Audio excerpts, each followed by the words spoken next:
It'll be Oklahoma taking on Seminole State College on Wednesday in Norman. And more than anything, I want to see the freshmen on Wednesday. But which freshmen specifically?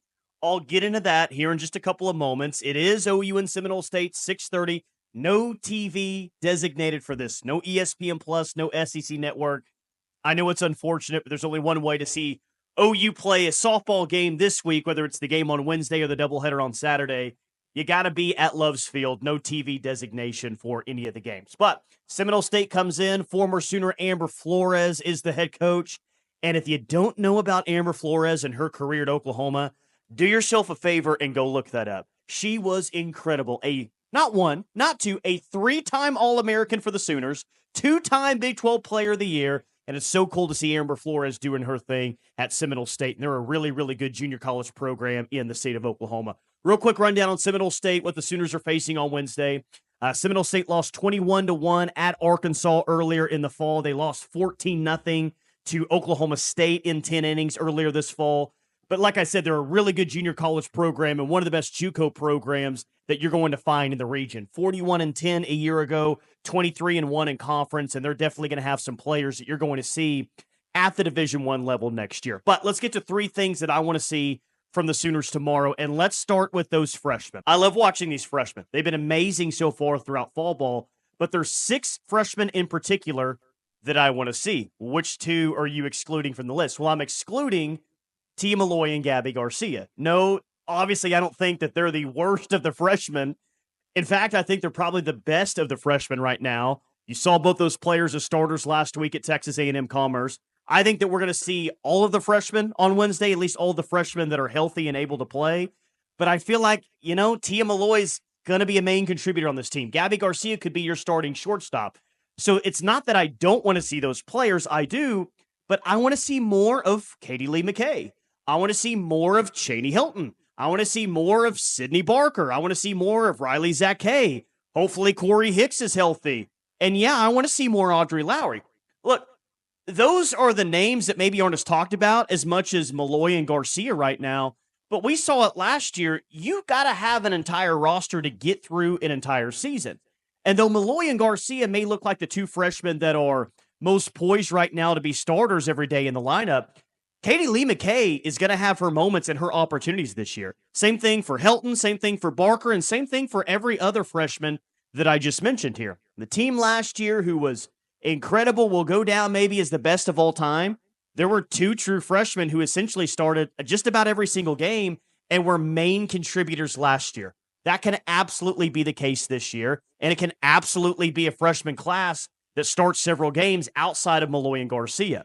So I want to see more of Katie Lee McKay tomorrow because I think there's a lot to be excited about there. Cheney Hilton in the outfield has made some plays. And that's kind of the beauty of all these names that I've mentioned here. Outside Corey Hicks, who's been unavailable because of injury, each and every one of those freshmen that I've mentioned, maybe they haven't played the same amount of innings, but they've all done things well. Whether at the plate, defensively, running bases, whatever it's been, they've all proven that they can really contribute at this level. So I want to see them.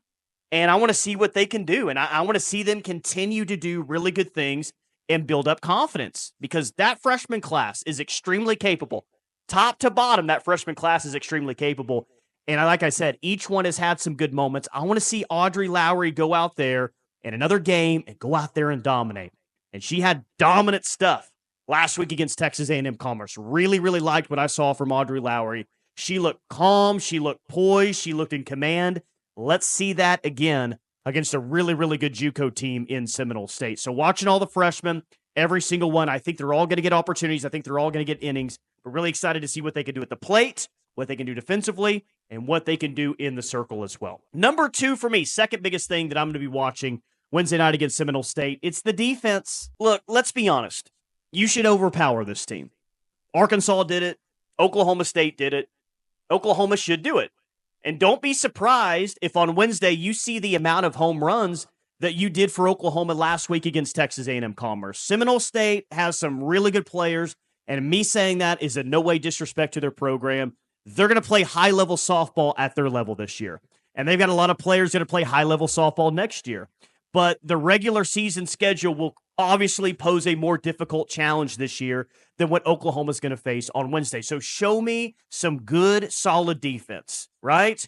That's been a catalyst of this program for quite some time. We've talked about that time and time again.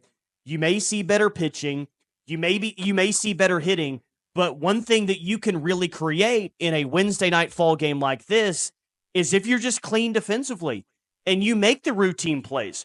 Hard hit balls to the shortstop, you make those plays.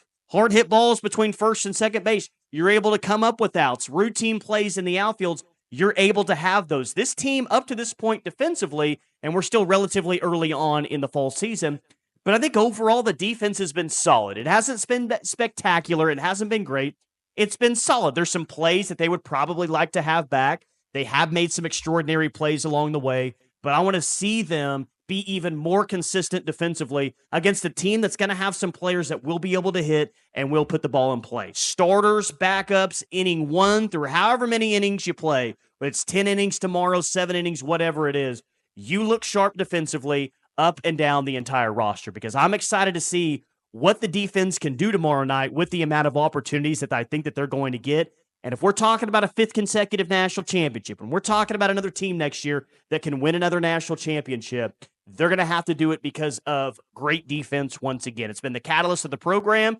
I don't think that that's going to slow down anytime soon, and I hope that we see it tomorrow with this OU defense. Show me the defense tomorrow night against Seminole State. That's number 2 for me. All right, last but certainly not least, a third thing that I'm going to be watching for Wednesday night when Oklahoma takes on Seminole State. Assert your dominance. Come out early, dominate early, get a lead early, and keep it all the way through. And not because I need to see them on Wednesday night win this game 30-0. It's not even about that. It's about mentality. I want to see the mentality of this team that previous teams have had before them. Like, how many times throughout this championship run have we played 2 innings, 3 innings, and you look up at the scoreboard and say, well, this game is completely over. Oklahoma's going to win in a run rule. That's happened several times. Clearly, that's happened several times.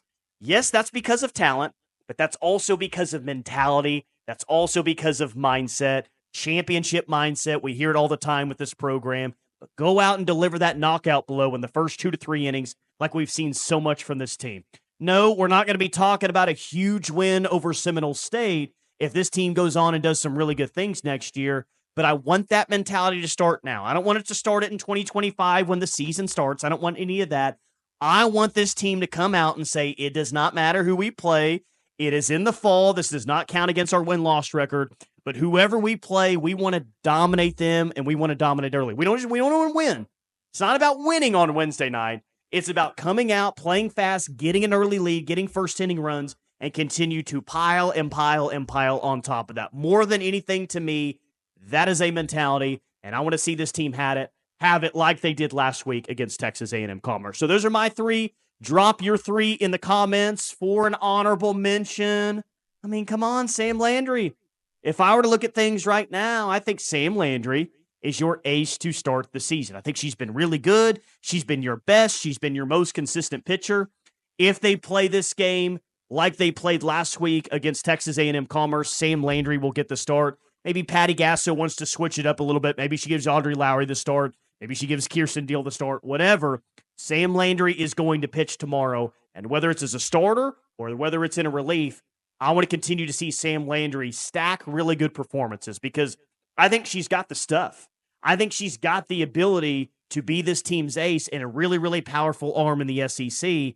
Let's continue to see her build up that confidence as we get through the fall. And again, lots to like there. I like Sam Landry. You out there like Sam Landry as well. The offense is good. The defense has been solid. What do they have in the circle? Do they have that true ace? I think Sam Landry can be that pitcher. And nothing that she's done up to this point will 100% guarantee she's going to be a great player next year. But I think we all like and appreciate what she's done up to this point, what she's looked like. And if she can just continue to stack consistently really good performances, I think we'll feel even better about Sam Landry with Jen Rocha as her pitching coach as we get ready to head into the winter here in a few weeks. As always, appreciate you watching. Enjoy the softball this week.